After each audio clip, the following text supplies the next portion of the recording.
Okay. Yeah, we can provide chimney balloons to stop drafts. We also have a number of other measures such as radiator panels to reflect heat back into the room, and LED lighting. So many properties across the Western Isles still have the traditional old bulbs, bayonets, 100-watt bulbs. So we have the low energy lighting, which would make a real difference to your yearly bills. So it's small things, but they can make a big difference. So the first, that's funded from the European Commission.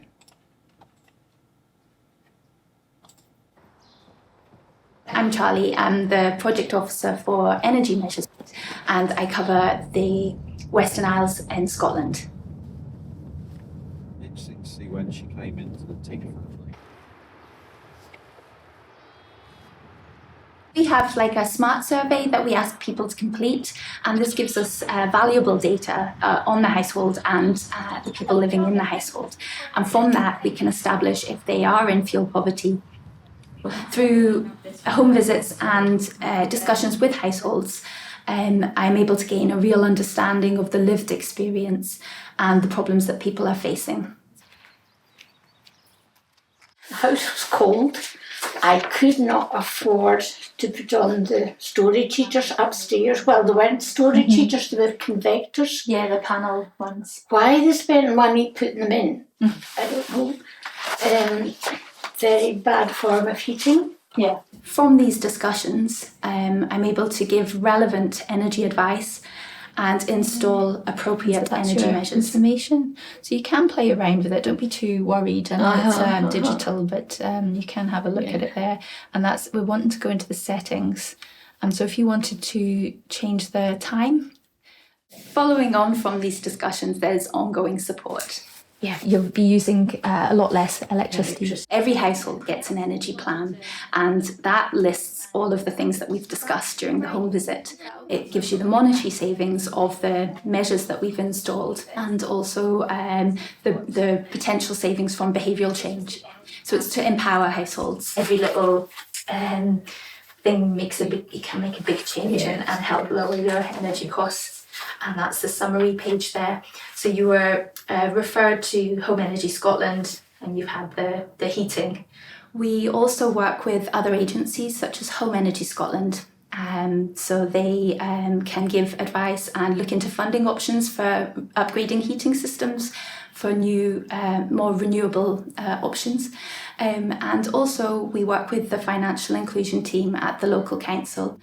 The only time we had heating in this house was we had she bought an old Rayburn and it was converted to oil, and the house was warm then. People coming in used to say, oh, the house is nice and warm. Upstairs was warm. And as soon as I got storage heaters, well, people were getting them then. And I've had them replaced every 5 years, you know. I've had the insulation done, and I noticed that I used to sleep in the bedroom upstairs, just above the sitting room, and when the insulation got done, I noticed the thermostat had gone from danger of hypothermia to one notch up. So it made a bit of a difference, but not like a huge difference, because there was no heating upstairs. I couldn't turn on the convectors.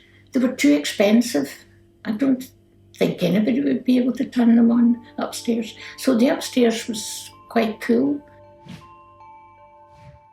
There are many circumstances where, yes, you may be uniformly poor, but energy poverty has direct consequences that differ. In that, you can't cook food if you can't pay for energy. You can't store food if you can't pay for energy. You can't keep warm. You can't turn the lights on. If you have children and you can't afford to turn the lights on, how do they do their homework?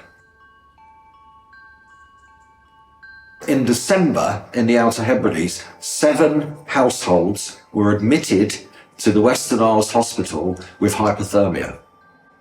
7 households in the Outer Hebrides in 2022 were admitted to hospital because they had cold homes. How is that acceptable?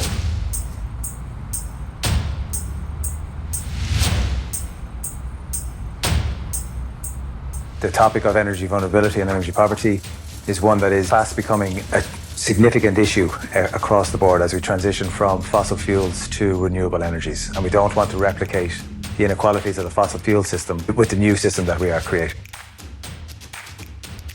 The first thing is that our project is here to help people.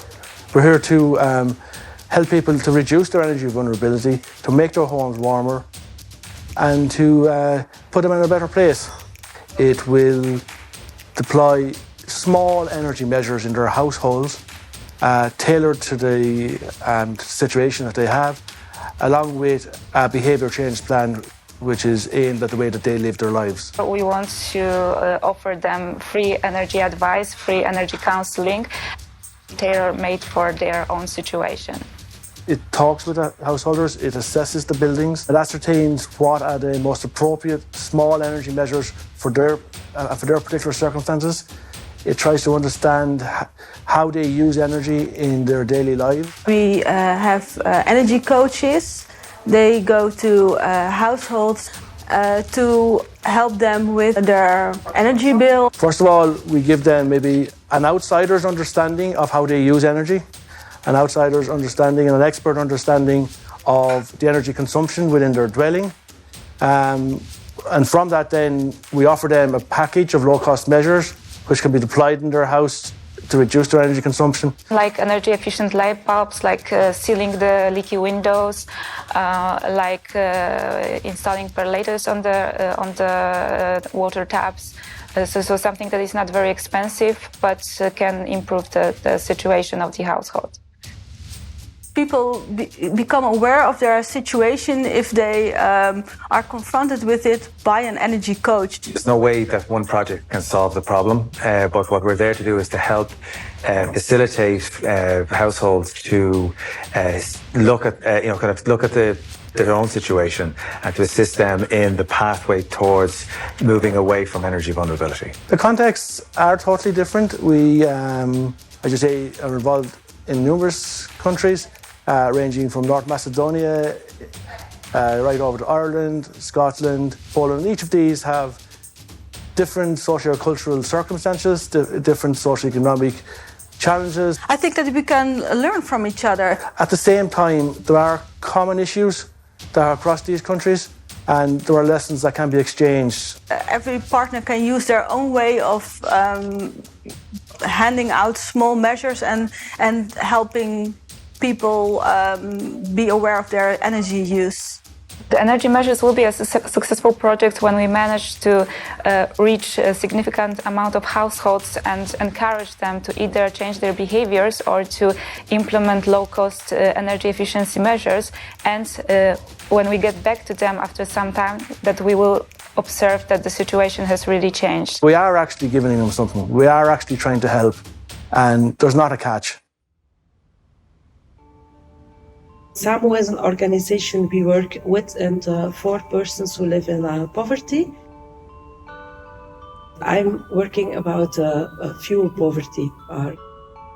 To have enough energy to live a basic life is a right.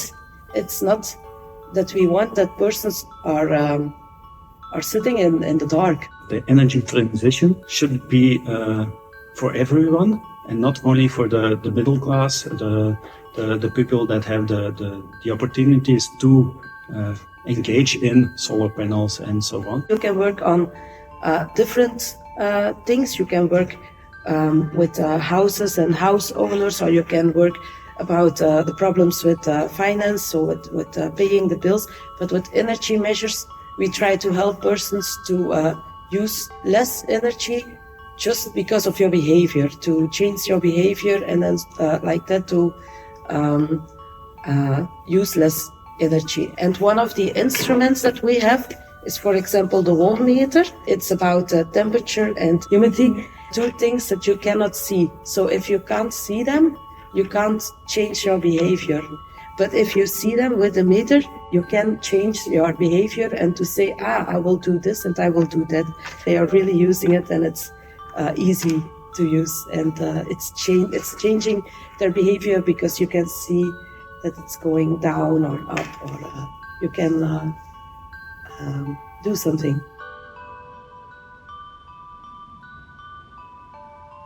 Normaal vroeger hadden we de ramen dag en nacht open. Nu is er nog per dag een half uurtje voor te verluchten. En hier beneden de deuren ook. Dus dan, vroeger stond die feitelijk heel veel open hier. This project is working on behavior. And it might be that there are persons who are already doing a lot of things to use less energy, to use less electricity and to use less gas. Ja, we kijken, we letten feitelijk op alles. We trekken ook stopcontacten uit van de koffiezetten. Daar zijn we nu ook mee bezig. Vroeger lieten we dat maar in zitten. En ik heb dan gehoord dat het beste is het stopcontact ook uittrekken. But if you are in a situation that you cannot change a lot about your house, about the quality of your house, then it is very difficult to give more tips, because then it's even useless to give more tips. Ja. We always try to see how much energy they use for electricity or for gas. So when persons are using just a little bit, then we can say, don't worry, you are already doing very well. You're just using a little bit and it's difficult to use even less. So go on how you are doing. You might be a good example for other persons.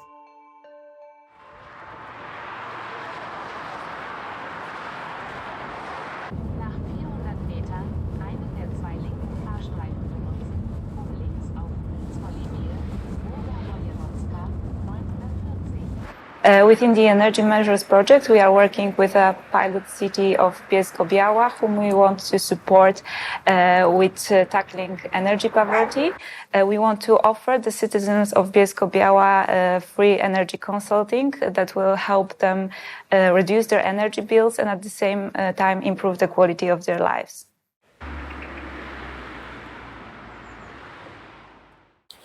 No, ceny energii elektrycznej i gazu bardzo poszły w górę, więc jest to naprawdę takie duże obciążenie dla naszego gospodarstwa domowego i no, czasem dużą część wypłaty poświęcamy na te opłaty. No więc bardzo niekomfortowo, można powiedzieć. Tak, oczywiście. Widać to po rachunkach, które dostaję do domu. Ciągle energia rośnie, wyższe koszty są zaopatrzenia w energię. W rozmowach z moimi znajomymi budzi to niepewność dnia jutrzejszego, gdyż ciągle rosną te rachunki. Zmniejsza to komfort jak gdyby życia, bo obciąża budżet domowy. Tak, no zdecydowaliśmy się z mężem dlatego, że chcieliśmy uzyskać jakieś konkretne porady, co możemy zrobić, żeby mniej płacić. Też chcieliśmy się trochę dowiedzieć o dofinansowaniach, bo właściwie nie wiedzieliśmy nic. No i też zachęciło mnie do tego to, że Urząd Miasta się w to włączył, czyli taka instytucja publiczna. Myślę, że warto powiedzieć, że Bielsko-Biała jest w pewnej drodze. Zaczęliśmy dawno temu. W zasadzie mogę się pochwalić, że chyba byliśmy pierwszym miastem w Polsce, które postawiło na oszczędzanie energii i na rozwój tego sektora. No a teraz rokrocznie jako miasto dotujemy bardzo dużo głównie wymian starych źródeł ogrzewania na nowe. No i jako władze miasta wraz z prezydentem Klimaszewskim kładziemy bardzo mocny nacisk na to, aby nasi mieszkańcy dostawali dotacje, aby mogli wymieniać te stare źródła ogrzewania na nowe.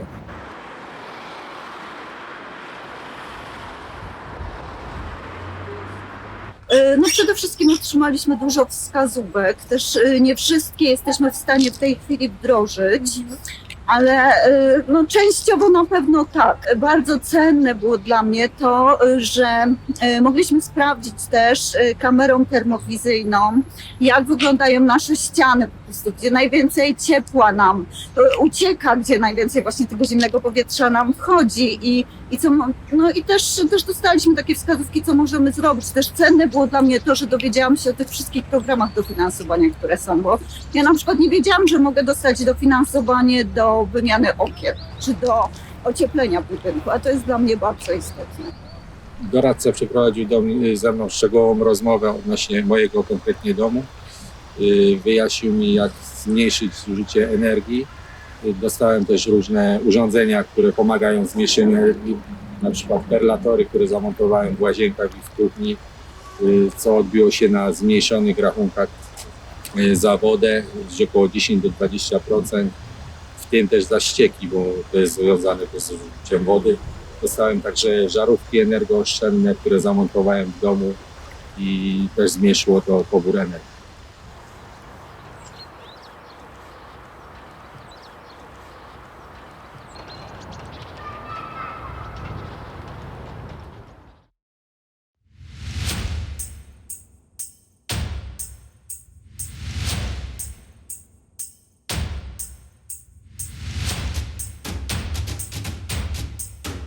One of the biggest challenges is just getting people to take it serious. A lot of people who are in energy vulnerability, they have lots of other challenges in their lives.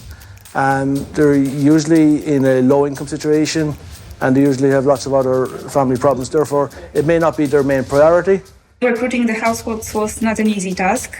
We started with an approach that was not so efficient. So we started, like I said, with a widespread communication campaign using traditional media, social media, posters in buildings, leaflets, for example, in social services, some leaflets also in other places. But this didn't really help us to reach the people. I mean, they got informed, but they didn't really get engaged. Often we think of maybe government agencies or utilities encouraging people to do things, but really that type of behaviour change doesn't last, and people revert to their old behaviours. So it's people themselves have to understand why they're doing what they're doing, why it is that they're using so much energy, what practices lead to that. It's about empowering the person themselves, the householders themselves, to make their own decisions, and then we can have lasting behaviour change. At the beginning of the project, it was difficult to engage other stakeholders, to refer people to us for engagement or house visits.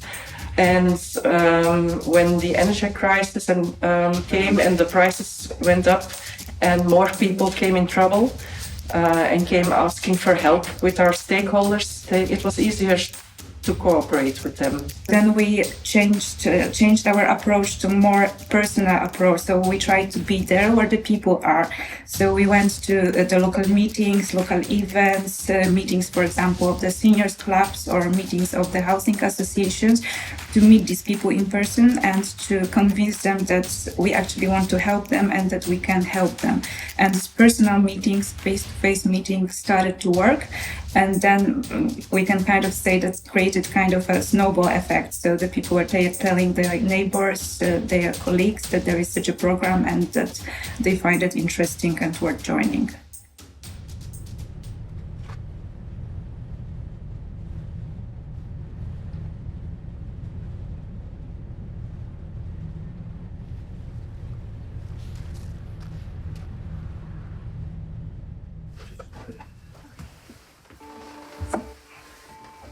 Is this your seat?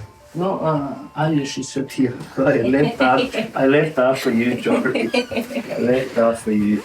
Okay. And, So how's things been since I was last round? Is the electric prices, well, how are you finding it? They definitely help putting in the LEDs and the air fryer. I wish I'd got one years ago. Okay, brilliant. I mean, it opens up to just faster, and we'll find out in a few months if the energy has come down using it, because I'm using it much more than the main oven. Good. You know, this is your bacon. This is your gravy. Well, that thing is fast and it's A1.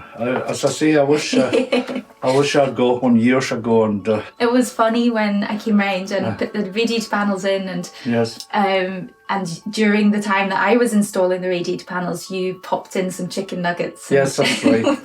Within 10 minutes, they were ready and crispy. And yes, instead of 24, 25 minutes in the main oven, and then you had to switch on the oven to heat it up as well. You know, so. Our island, when you look at it, it's got the highest, if you like to put it, fuel poverty in Scotland. Energy poverty affects our individuals and families, and it's to do, in my view, with people not having the resource financially to kind of pay for fuel costs, whether it's oil, electricity or gas. And also, when you look at the situation, you dovetail the aspect of housing into it, because housing, if it's not insulated properly, if you're not looking after the energy within it and trying to improve the energy, like the different projects that are ongoing for insulation and LED bulbs and things like that, then it would be worse. It's also to do with income for you as a person and for you as a family, and when the costs are going up much more than the mainland of Scotland, it affects us all in many ways. In regards to the energy side, my behaviour, I must say, over the last couple of years has changed quite dramatically. I'm looking at what can I do, and working with TIG and the officers there, they brought in ideas that I've taken on board, and I want to look at solar. Can I afford solar? I don't know, but I want to investigate it and see what I can do and just help my own life and my own finance as such. So that's your energy plan there. Right. Which so it's gives you your monetary savings from not only the measures but the behavioural stuff that we've spoken about. Right. So this kind of tells you could save up to £683 per year potentially, which is quite exciting. So the radiator panel is 106 a year. Yeah, these were the ones you put in the last time. Yeah, and we can go and have a look at that in a moment as well. And then the lighting is surprising, it's quite high, so that's £90 because there were quite a lot of, I think, older 100 watt bulbs that you had. Yes, so we've replaced them. Yeah. And then again the fill your washing machine. And the other thing is the environment we live in, and that we've got to change the mindset there as well of us as individuals and families and areas and nations to make it a better world to live in as well.